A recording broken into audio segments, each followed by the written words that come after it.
Puppy, look!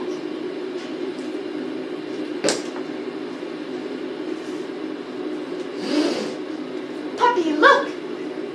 Okay!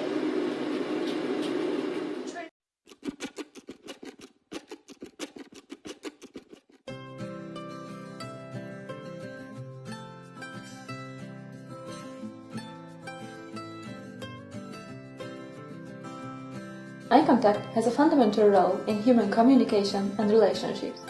Mutual gaze indicates that the communication partners pay attention to each other and also strengthens bonding. Dogs are also sensitive to this cue, but there can be differences. We assume that dogs with shorter head shapes are faster in forming eye contact with humans, because they may focus their attention on their communication partner better due to their visual acuity. It is higher in the center of the visual field and lower at the periphery. Thus, other visual stimuli coming from the periphery may disturb them less. Dog's task was easy. All they needed to do was to come to our department and form eye contact with the experimenter to get treats. Meanwhile, we measured how fast they did it. We also measured each dog's head shape by calculating their cephalic index, which is the ratio of the maximal width and length of the head.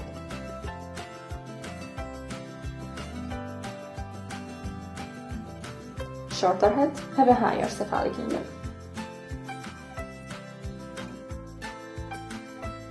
Results met our assumptions and showed that dogs with a higher cephalic index formed eye contact faster. But the reason may not be only their visual acuity. It is also possible that selection for a shorter head has been accompanied by selection for seeking eye contact with humans. Or that humans have a preference for baby schema features, which is more pronounced in snub-nosed dogs. Hence, owners of these dogs may be more likely to engage in mutual gaze with their animals. Therefore, shorter-headed dogs may have more opportunity to learn to make eye contact with humans. Results suggest that our dog's head shape, among other factors, also has a role in dog-human relationship, communication, and bonding.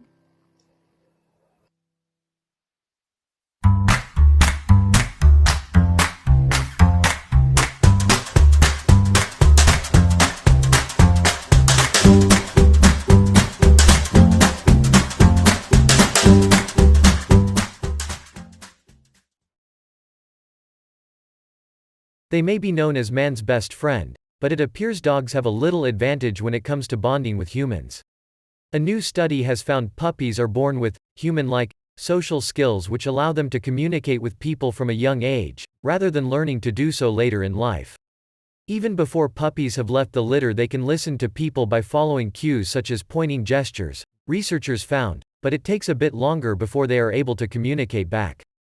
There was evidence that these sorts of social skills were present in adulthood, but here we find evidence that puppies, sort of like humans, are biologically prepared to interact in these social ways, said lead study author Dr. Emily Bray, of the University of Arizona. Genetics explained more than 40% of the variation in puppies' abilities to follow human pointing gestures, as well as variation in how long they engaged in eye contact with humans during a task designed to measure their interest in people. Dr. Bray and her team looked at how 375 8-week-old puppies, which had little previous one-on-one interaction with humans, performed on a series of tasks designed to measure their social communication skills. They included 98 Labrador Retrievers, 23 Golden Retrievers and 254 Labrador Golden Crosses from 117 different litters.